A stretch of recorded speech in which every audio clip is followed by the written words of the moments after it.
ಖಾಕಿ ಖಾದಿ ಗಲಾಟೆಗೆ ನಿಜವಾದ ಕಾರಣ ಏನು? ಹಾಗಾದ್ರೆ ಇಷ್ಟೆಲ್ಲ ರಾದ್ದಾಂತ ಸೃಷ್ಟಿಸಿದ್ದೆ ಬಿಜೆಪಿ ಕಾರ್ಯಕರ್ತೆನಾ?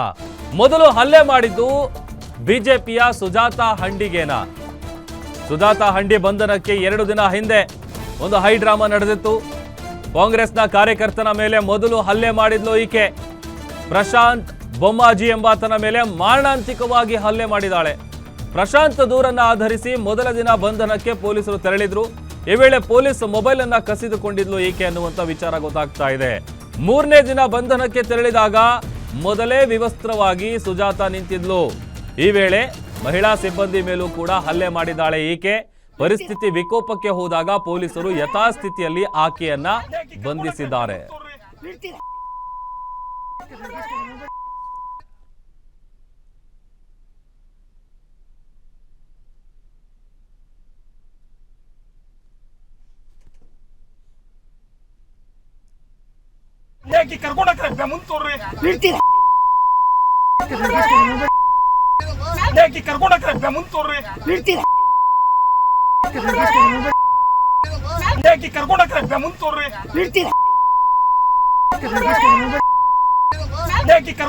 ಮಾತನಾಡೋದಕ್ಕೆ ಕಾಂಗ್ರೆಸ್ನ ಕಾರ್ಯಕರ್ತೆಯಾದಂತ ಸುವರ್ಣ ಅವರು ಜಾಯ್ನ್ ಆಗಿದ್ದಾರೆ. ಮೇಡಮ್ ನಮಸ್ತೆ. ನಮಸ್ಕಾರ ಸರ್. ಮೇಡಮ್ ಏನಾಗಿತ್ತು ಕರೆಕ್ಟ್ ಆಗಿ ಹೇಳ್ತೀರಾ? ಏನಿಲ್ಲ ಸರ್, ಇಲ್ಲಿ ನಮ್ಮ ಚಾಲುಕ್ಯ ನಗರದಲ್ಲಿ BL ಹೋಗಿದ್ರು. ಅವ್ರ ಜೊತೆ ಈ ಸುಜಾತಾ ಹಂಡಿ ಅವರ ತಮ್ಮ ಅಕ್ಕನ ಮಗ ಹೋಗ್ತಾರೆ. ಅಲ್ಲಿ ಮಾಹಿತಿ ತಗೊಳ್ಳಿಕ್ಕೆ ಪಬ್ಲಿಕ್ ಕೇಳ್ತಾರೆ, ನೀವ್ ಯಾರ್ರಿ, ನಿಮ್ಗೆ ಯಾಕೆ ಕೊಡ್ಬೇಕು ಮಾಹಿತಿ ಅಂತಾರೆ.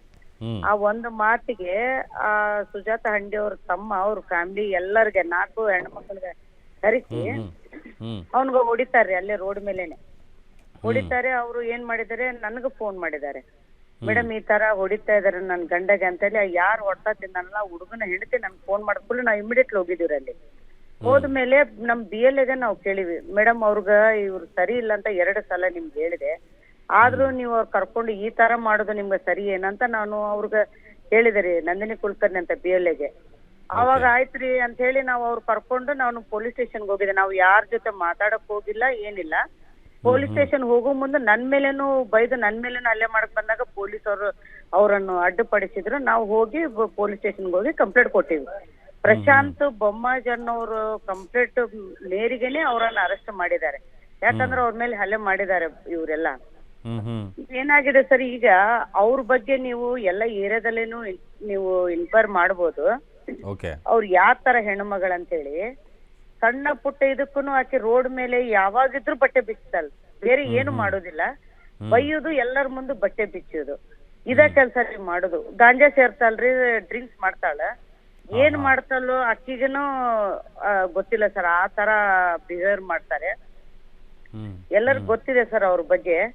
ಮತ್ತು ನಮ್ ಪೊಲೀಸ್ ಅವರು ಹಲೋ ಹೇಳಿ ಪೊಲೀಸ್ ಅವ್ರ ಸಹಿತ ಇಷ್ಟು ಕಂಪ್ಲೇಂಟ್ ಬಂದ್ರೆ ಅವ್ರಿಗೆ ತಗೊಂಡ್ ಹೋಗ್ಬೇಕಂತ ಅದು ಮಾಡೋ ಮುಂದನು ಸಹಿತ ಅವರ ಬಟ್ಟೆ ಬಿಚ್ಕೊಂಡು ಅವರೇ ವಿಡಿಯೋ ಮಾಡಿ ಪೊಲೀಸ್ ಅವ್ರಿಗೂ ಸಹಿತ ಬ್ಲಾಕ್ ಮೇಲ್ ಮಾಡೋ ಉದ್ದೇಶ ಮಾಡಿದ್ದಾರೆ ಅವರು. ಆಮೇಲೆ ಇಂಥವ್ರಿಗೆಲ್ಲ ನಮ್ಮ ಸ್ಥಳೀಯ ಶಾಸಕರಾಗಿರುವಂತ ಮಹೇಶ್ ತೆಂಗಿನಕಾಯಿ ಅವರು ಹಾಗೆ ಇರಿ ಲೈನಲ್ಲಿ ಇರಿ. ಮಹೇಶ್ ತೆಂಗಿನಕಾಯಿ ಅವರು ಕೂಡ ಜಾಯ್ನ್ ಆಗಿದ್ದಾರೆ. ಸರ್ ನಮಸ್ತೆ. ನಮಸ್ತೆ, ಹೇಳಿ. ಬಹುಶಃ ಹುಬ್ಬಳ್ಳಿಯಲ್ಲಿ ನಡೆದಂತ ಘಟನೆ ಬಗ್ಗೆ ನಿಮ್ಗೆ ಮಾಹಿತಿ ಸಿಕ್ಕಿದೆ ಅಂತ ಭಾವಿಸ್ತೀನಿ ಸರ್. ಹೌದೌದು, ಸಿಕ್ಕಿದೆ. ಹೇಳ್ತೀರಾ ಸರ್? ನೋಡಿ, ಇದೊಂದು ಬಹಳ ದುರ್ದೈವಕರವಾಗಿರ್ತಕ್ಕಂಥ ಸಂಗತಿ ನಮ್ಮ ಹುಬ್ಳಿಯಲ್ಲಿ ಆಗಿದೆ. ಯಾವುದೇ ಮಹಿಳೆಯರಿಗೂ ಕೂಡ ಇದೇ ರೀತಿಯಾದಂತ ಆಗ್ಬಾರ್ದಾಗಿತ್ತು. ಇವತ್ತು ಘಟನೆ ಜರುಗಿ ಹೋಗಿದೆ. ಇದು ಇಡೀ ಮಹಿಳಾ ಸಮಾಜಕ್ಕೆ ಒಂದು ಅವಮಾನ ಆಗ್ತಕ್ಕಂಥ ರೀತಿಯಲ್ಲಿ ನಡೆದತಕ್ಕಂಥ ಘಟನೆ. ಪೊಲೀಸರು ಈ ರೀತಿ ನಡ್ಕೊಂತಾರ ಅನ್ನೋದು ಬಹಳ ದುರ್ದೈವದ ಸಂಗತಿ ಇವತ್ತು. ಹೀಗಾಗಿ ನಾನು ಈಗಾಗಲೇ ಸನ್ಮಾನ್ಯ ಗೃಹ ಸಚಿವರಿಗೆ ಆಗ್ರಹ ಮಾಡಿದ್ದೀನಿ, ಯಾರು ಈ ಪೊಲೀಸ್ ಇಲಾಖೆ ಅಧಿಕಾರಿಗಳು ಇದರಲ್ಲಿ ಶಾಮೀಲಾಗಿದ್ದಾರೆ ಅವ್ರನ್ನ ತಕ್ಷಣ ಸಸ್ಪೆಂಡ್ ಮಾಡ್ಬೇಕನ್ನುವಂತ ಆಗ್ರಹವನ್ನು ನಾನು ಮಾಡ್ತೇನೆ. ಬಟ್ ಅರೆಸ್ಟ್ ಮಾಡಕ್ ಹೋದಂತ ಸಂದರ್ಭದಲ್ಲಿ ಆಕೆನೆ ತನ್ನಷ್ಟಕ್ಕೆ ತಾನೇ ಬಟ್ಟೆ ಬಿಚ್ಚಿ ರಂಪ ಮಾಡಿದ್ದು ಅಂತ ಗೊತ್ತಾಗಿದೆ ಸರ್. ನೋಡಿ, ನಾನು ಬಹಳ ಸ್ಪಷ್ಟವಾಗಿ ಕೇಳಕ್ ಇಚ್ಛೆ ಪಡ್ತೇನೆ. ಮಾನ್ಯ ಪೊಲೀಸ್ ಕಮಿಷನರ್ ಈ ರೀತಿ ಹೇಳಿಕೆ ಕೊಟ್ಟಿದ್ದಾರ. ಅವ್ರು ಯಾರ ಕಸ್ಟಡಿಯಲ್ಲಿ ಇದ್ರು ಅವಾಗ? ಯಾರ ಕಸ್ಟಡಿಯಲ್ಲಿ ಇದ್ರು? ಜನರ ಕಸ್ಟಡಿಯಲ್ಲಿ ಇದ್ರು, ಪೊಲೀಸ್ ಕಸ್ಟಡಿಯಲ್ಲಿ? ಶಶಿಕುಮಾರ್ ಸರ್ ಹೇಳಿದ್ದಾರೆ, ಸ್ಟೇಟ್ಮೆಂಟ್ ಕೊಟ್ಟಿದ್ದಾರೆ. ನಾನು ಅದನ್ನ ಕೇಳ್ತೇನೆ, ಶಶಿಕುಮಾರ್ ಅವ್ರಿಗೆ ನಿಮ್ಮ ಮುಖಾಂತರ ಕೇಳಕ್ ಇಚ್ಛೆ ಪಡ್ತೀನಿ, ಅವ್ರು ಯಾರ ಕಸ್ಟಡಿಯಲ್ಲಿ ಇದ್ರು ಅವಾಗ? ಅವ್ರ ಪೊಲೀಸ್ ವಾಹನ ಹತ್ತಬೇಕಾದ್ರೆ ಆಕೆ ಬಟ್ಟೆ ಬಿಚ್ಚಕ್ ಸ್ಟಾರ್ಟ್ ಮಾಡಿದ್ದು. ಹಾಗಾದ್ರೆ ಪೊಲೀಸರು ಏನ್ ಮಾಡ್ತಾ ಇದ್ರು? ಆಮೇಲೆ ಅಲ್ಲಿ ಯಾರು ಅದನ್ನ ತಡಿಯಕ್ ಹೋದ್ರಲ್ಲ ಸರ್, ಅವರಿಗೆಲ್ಲ ಕಚ್ಚಿ ಗಾಯ ಮಾಡಿದ್ದಾರೆ ಹೊಟ್ಟೆ ಭಾಗಕ್ಕೆಲ್ಲ. ನೋಡಿ ಇವೆಲ್ಲ ಕ್ರಿಯೇಟ್ ಮಾಡೋದು ಸಾಕಷ್ಟು ಬರ್ತಾವ ನಮಗೆ, ಎಲ್ಲರಿಗೂ ಕ್ರಿಯೇಟ್ ಮಾಡಕ್ ಬರುತ್ತ. ಆಗಿರ್ತಕ್ಕಂತ ತಪ್ಪನ್ನ ಒಪ್ಪಕೊಂಡು ಅವ್ರ ಮ್ಯಾಗ ಶಿಕ್ಷೆ ಮಾಡುವಂತದನ್ನ ಮಾಡಿದ್ರೆ ಬಹಳ ಒಳ್ಳೇದು. ಅಂದ್ರೆ ನಿಮ್ ಪ್ರಕಾರ ಪೊಲೀಸರ ಬಟ್ಟೆ ಬಿಚ್ಚಿದ್ದಾರೆ ಅಂತನಾ? ನಾನು ಅದನ್ನ ಹೇಳ್ತಾ ಇಲ್ಲ, ನಾನು ಹೇಳಿಲ್ಲ. ನಿಮ್ಮ ಕಸ್ಟಡಿಯಲ್ಲಿ ಇದ್ದಂತ ಸಂದರ್ಭದಲ್ಲಿ ಇದಾಗಿದೆ, ಇದಕ್ಕೆ ಯಾರು ಹೊಣೆ ಅಷ್ಟೇ ಕೇಳ್ತಾರದ್ ನಾನು. ನಾನು ಪೊಲೀಸರು ಬಿಚ್ಚಾರ ಅಥವಾ ಅವ್ರು ಬಿಚ್ಚಾರ ಅಂತ ಹೇಳ್ತಾ ಇಲ್ಲ. ಬಟ್ ಆಕೆನ ಕಂಟ್ರೋಲ್ ಮಾಡೋದಕ್ಕೆ ಪೊಲೀಸರು ಟ್ರೈ ಮಾಡಿದ್ದಾರೆ ಸರ್. ಪೊಲೀಸ್ ಕಸ್ಟಡಿಯಲ್ಲಿ ಇದ್ದಂತ ಸಂದರ್ಭದಲ್ಲಿ ಇದು ಘಟನೆ ಆಗಿದೆ. ಅದು ಬೇರೆ ಕಸ್ಟಡಿ ಇಲ್ಲ, ಪೊಲೀಸ್ ಕಸ್ಟಡಿ ಇದ್ದಂತ ಸಂದರ್ಭದಲ್ಲಿ ಘಟನೆ ಆಗಿದೆ. ಇದನ್ನೇ ಹೊಣೆಗಾರ ಯಾರು ಹಾಗಾದ್ರೆ? ಇಷ್ಟೆಲ್ಲ ಆಗ್ತಕ್ಕಂಥ ಸಂದರ್ಭದಲ್ಲಿ ಕಣ್ಣು ಮುಚ್ಕೊಂಡು ನಿಂತಿದ್ರ ಪೊಲೀಸರು ಎಲ್ಲರೂ? ಬಟ್ ತಡೆದಿದ್ದಾರೆ ಸರ್, ಆಕೆನ್ ಕಂಟ್ರೋಲ್ ಮಾಡೋದಕ್ಕೆ ಟ್ರೈ ಮಾಡ್ತಿದ್ದಾರೆ. ಅದು ವಿಡಿಯೋ ಎಲ್ಲ ಸಿಕ್ಕಿದೆ. ಯಾರು ಅದನ್ನ ತಡೆಯೋದಕ್ಕೆ ಬಂದ್ರಲ್ಲ ಅವರಿಗೆ ಕಚ್ಚಿದಾಳೆ ಆಕೆ. ನೋಡಿ, ನಾನು ಈಗ ಏನ್ ವಿಡಿಯೋ ಬಂದೈತಿ ಅದನ್ನ ನೋಡಿ ನಿಮಗೆ ರಿಪ್ಲೈ ಮಾಡ್ತಾ ಇದ್ದೇನೆ. ಬಟ್ ಸುಮಾರು 2-3 ವಿಡಿಯೋಗಳು ಬಂದಿದೆ ಸರ್, ಅದರಲ್ಲಿ ತಡೀತಾ ಇರೋದೆಲ್ಲ ಇದೆ.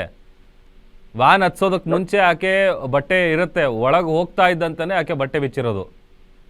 ನೋಡಿ, ನನಗೆ ಬಂದಿದ್ದ ವಿಡಿಯೋನ ನೋಡಿ ನಾನು ನಿಮ್ಗೆ ರಿಪ್ಲೈ ಮಾಡಕತ್ತೀನಿ, ಬಹಳ ಸ್ಪಷ್ಟವಾಗಿ ಹೇಳಕತ್ತೀನಿ. ಒಂದು ತಾವು ಅರ್ಥ ಮಾಡ್ಕೊಳ್ಳಿ, ಪೊಲೀಸ್ ಕಸ್ಟಡಿಯಲ್ಲಿ ಇದ್ದಂತ ಈಗ ಕಚ್ಚಿರೋದಕ್ಕೆ ಫೋಟೋ ಇದೆ, ಕಚ್ಚಿರೋದು ವಿಡಿಯೋ ಎಲ್ಲ ಸಿಕ್ಕಿದೆ ಸರ್. ಆ ವಿಡಿಯೋ ನೋಡೇ ಕೇಳ್ತಾ ಇದೀವಿ ಸರ್. ನೋಡಿ, ನನ್ಗೆ ಗೊತ್ತಿಲ್ಲ ಅದು ಕಚ್ಚಿದ್ದಾಯ್ತು ಏನಾಯ್ತು ಮತ್ತೊಂದಾಯ್ತು ಅಂತ ಹೇಳಿ. ಈಗ ಏನ್ ಮ್ಯಾನಿಪುಲೇಟ್ ಮಾಡಕ್ ಏನ್ ಸಾಧ್ಯತೆ ಎಲ್ಲ ಪ್ರೊಸೆಸ್ ಸ್ಟಾರ್ಟ್ ಆಗತ್ತೆ. ಆಯ್ತಾ? ಅವ್ರ ತಾಯಿನೂ ಅದಾರ, ಅವರು ಹೇಳಿದಾರೆ ನನಗೆ. ಈಗಾಗಲೇ ಬೆಳಗ್ಗೆ ನಾನು ಮಾತಾಡೀನಿ, ಅವ್ರ ತಾಯಿನೂ ಹೇಳಿದ್ರು. ಇವನ್ ಪೊಲೀಸರು ಮುಂದುವರೆದ ಭಾಗವಾಗಿ ಅವ್ರ ತಾಯಿ ಕಡೆಯಿಂದ ಸ್ಟೇಟ್ಮೆಂಟ್ ಮಾಡಿಸಿದ್ದಾರೆ. ಏನಂತಂದೇಳಿ ವಿಡಿಯೋ ಮಾಡ್ಕೊಂಡು, ಇಲ್ಲ ನಮ್ಮ ಮಗಳೇ ಬಿಚ್ಕೊಂಡಾಳ ಬಟ್ಟೆ ಅಂತಂದು ಹೇಳಿ ಮಾಡ್ತಾರೆ. ಹಾಗಾದ್ರೆ ಏನ್ ಅವಶ್ಯಕತೆ ಏನಿತ್ತು ಆ ತಾಯಿ ಕಡೆಯಿಂದ ಮಾಡಿಸುವಂತದ ಸ್ಟೇಟ್ಮೆಂಟ್? ಅಂದ್ರೆ ಪೊಲೀಸ್ ಕನ್ಫರ್ಮೇಶನ್ ಇದ್ರೆ ಅವ್ರ ತಾಯಿ ಕಡೆಯಿಂದ ಯಾಕೆ ಸ್ಟೇಟ್ಮೆಂಟ್ ತೊಗೊಳಕ್ ಹೋದ್ರಿ ನೀವು? ಅದನ್ನ ಅವ್ರ ತಾಯಿ ಕಡೆಯಿಂದ ಸ್ಟೇಟ್ಮೆಂಟ್ ಮಾಡಿಸ್ತಾರ, ಇಲ್ಲ ಅಂದ್ರೆ ನಿಮ್ಗೆ ಸಮಸ್ಯೆ ಆಕೈತಿ ಅಂತ ಹೇಳ್ತಾರಂತ ಅವ್ರಿಗೆ. ಹಾಗಾದ್ರೆ ಏನ್ ನಡೆದಿದೆ ಅಲ್ಲ ಇದನ್ನ? ಬಟ್ ಬೇರೆ ಏನೋ ನಡೆದಿದೆ ಅಂತ ನಿಮ್ ಪ್ರಕಾರ? 100% no any doubt about it. ಇದನ್ನ ಒಬ್ಬ BL ಹೋಗಿ ಅಲ್ಲಿ ಪ್ರೊಸೆಸ್ ಮಾಡಕ್ ಹೋದ್ರೆ ಪ್ರಾಬ್ಲಮ್ ಏನ್ರಿ? ಯಾರಿಗೆ ಯಾಕೆ ಸಮಸ್ಯೆ ಆಗತ್ತಾ? ಈಗ ನನ್ನ ಕ್ಷೇತ್ರದಲ್ಲಿ ಮಾಡ್ತಾರೆ, ಎಲ್ಲ ಇಡೀ ದೇಶದಲ್ಲಿ ನಡೆದೈತಿ. ಇದೇನು ಒಬ್ಬರೇ ಹುಬ್ಳಿಯಲ್ಲಿ ನಡೆದೈತಾ ಇದು? ಅದಕ್ಕೇನ್ ಸಮಸ್ಯೆ ಐತಿ? ಮಾಡ್ಕೊಂತಾರ, ಅವ್ರದವ್ರು ಮಾಡಿ ಹೋಗ್ತಾರ ಕೆಲಸನ. Okay sir, thank you guarantee news ಜೊತೆ ಮಾತನಾಡೋದಕ್ಕೆ ಮಹೇಶ್ ತೆಂಗಿನಕಾಯಿ ಸರ್. ಹಾಗೆ ಸುವರ್ಣ ಅವರೇ ಥ್ಯಾಂಕ್ ಯು ಗ್ಯಾರಂಟಿ ನ್ಯೂಸ್ ಜೊತೆ ಮಾತನಾಡಿ.